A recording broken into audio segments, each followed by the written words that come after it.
देखिए, आज पटना के मिलर स्कूल में कुर्मी एकता रैली का आयोजन किया गया। सवाल यह है कि चुनावी साल है और चुनावी से पहले तमाम दल जो है अपनी अपनी जाति की कार्ड खेल रहे हैं। वहीं कुर्मी की भी कार्ड अब खेली गई है। देखिए, इसमें तमाम पार्टियों के सदस्यों को बुलाया गया है, लेकिन जिस तरीके से कुर्मी रैली को बोर्ड एग्ज़ाम के दौरान जो है परमिशन पटना मिलर स्कूल में दी गई। आपको बता दें कि मिलर स्कूल में बोर्ड की परीक्षा चल रही है और इस दौरान जो है पटना मिलर फील्ड में जो ग्राउंड है वहाँ पर कुर्मी रैली करने के लिए जो है बड़ा शान शौकत से जो है सुरक्षा भी मुहैया कराई गई, परमिशन भी दी गई। ऐसा क्यों? क्योंकि बिहार में मुख्यमंत्री नीतीश कुमार हैं, जाति से कुर्मी आते हैं। इन तमाम मुद्दों पर चर्चा करने के लिए हमारे साथ पूर्व IPS अधिकारी अमिताभ कुमार दास जी हैं। कैसे देखते हैं सर, कुर्मी एकता रैली के लिए परमिशन दी गई उस जगह पे जहाँ पे उसके अपोजिट में स्कूल है, मिलर स्कूल, वहाँ पे बोर्ड की परीक्षा चल रही है, उसी के ग्राउंड में परमिशन दी गई है।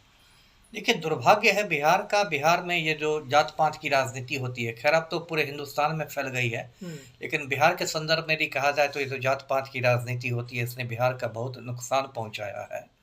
और ये साल चुनावी साल है, जैसा दर्शक जानते हैं 2025 के नवंबर में चुनाव होंगे। तो अब तो समझिए जाति रैलियों का एक समझिए मौसम शुरू हो गया। अब कुर्मी हुंकार रैली होगी, कुशवाहा चित्कार रैली होगी, वैश्य ललकार रैली होगी, चंद्रवंशी हाहाकार रैली होगी, और सब लोग अब अपने अपने वोट बैंक के ठेकेदार बन के आ जाएंगे और फिर मोल भाव करने लगेंगे। तो ये एक बहुत मतलब गलत चीज़ है।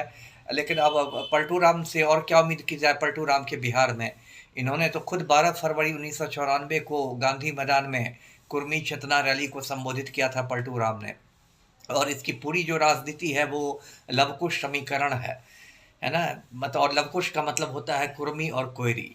तो नीतीश कुमार तो खुद बिहार के इतिहास का सबसे बड़ा, आप कह सकते हैं, जातिवादी मुख्यमंत्री हैं। और इन्होंने अपने शासनकाल में बिहार को कुर्मिस्तान बनाने की कोशिशें की है। और दूसरे दूसरे राज्यों से IAS और IPS अधिकारी जो कुर्मी हैं, उनको बिहार में लाया गया अंतर्राज्यीय प्रतिनियुक्ति पर, और उनका डिप्टेशन करा के किसी को पटना का DM, किसी को भोजपुर का DM, ये सब बनाया गया। एक लंबी कहानी। और एक और जो बहुत खराब ट्रेंड चला है वो है कि अब महापुरुषों को भी जातियों में बांट दिया गया है। अब किसी ने पता लगा लिया है कि सम्राट अशोक थे वो कोयरी जाति के थे। अच्छा। मैं खुद इतिहास का स्टूडेंट रहा हूँ, आज तक मैंने सम्राट अशोक का नहीं पढ़ा कि वो कोयरी जाति के थे। लेकिन अब कुछ लोगों ने आविष्कार कर लिया है, तो अब सम्राट अशोक की जयंती पर कुशवाहा नेता लोग एकदम भाषण देना शुरू करते हैं। आज जो कुर्मी रैली हो रही है पटना में, जो आपने कहा मिलर स्कूल में, आज छत्रपति शिवाजी की जयंती है, जो आप जानते हैं मराठा साम्राज्य उन्होंने बनाया था, इतिहास में हम सभी जानते हैं।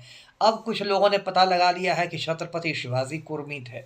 मैं खुद इतिहास का स्टूडेंट रहा हूँ, मैंने बहुत पढ़ा है छत्रपति शिवाजी को, और कहीं नहीं मुझे आज तक मिला कि वो कुर्मी थे। अभी कहाँ कहाँ से ये लोग खोज के लाते हैं तो वही लोग जानते हैं। ये सब व्हाट्सएप यूनिवर्सिटी का ज्ञान है कि सम्राट अशोक कोयरी थे, छत्रपति शिवाजी कुर्मी थे, और उसके बाद राजनीति होती है। और आज के तो कुर्मी रैली के बारे में ये भी खबर आ रही है, पता नहीं कितनी सही है, कि उसमें तो खूंखार अपराधी है अशोक महतो। अशोक महतो आ रहा है। बताइए, अशोक महतो, मैं दर्शकों को बता दूं कि बहुत खूंखार अपराधी रहा है।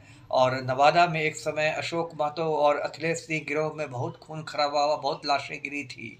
और जो एक वेब सीरीज बना था खाकी, वो भी अशोक महतो के ही इस पर ज़िंदगी पर, आप कह सकते हैं, बना था। और ये सजा याफ्ता है, इसलिए चुनाव नहीं लड़ सकता है। पिछले लोकसभा चुनाव में इसने शादी कर ली चुनाव के थोड़ा दिन पहले, और इसकी पत्नी को राष्ट्रीय जनता दल ने मुंगेर लोकसभा सीट से खड़ा किया था लालटेन छाप पर। वैसे वो ललन सीट से चुनाव हार गई। एक सवाल तो है, एक सवाल है, ले लेते हैं। जी जी, कि कहा जाता है कि नीतीश कुमार भी जाति से कुर्मी है, बिल्कुल। लेकिन कुर्मी जो एकता रैली है उसमें वो नहीं आ रहे हैं। कारण क्या है कि अशोक महतो आ रहे हैं इसलिए? एक वजह ये भी हो सकती है क्योंकि अशोक महतो तो मतलब राष्ट्रीय जनता दल का है, और फिर नीतीश कुमार को लगता है कि इसमें आ जाएंगे और इसमें सारा मतलब जो सुर्खियाँ अशोक महतो बटोर लेगा।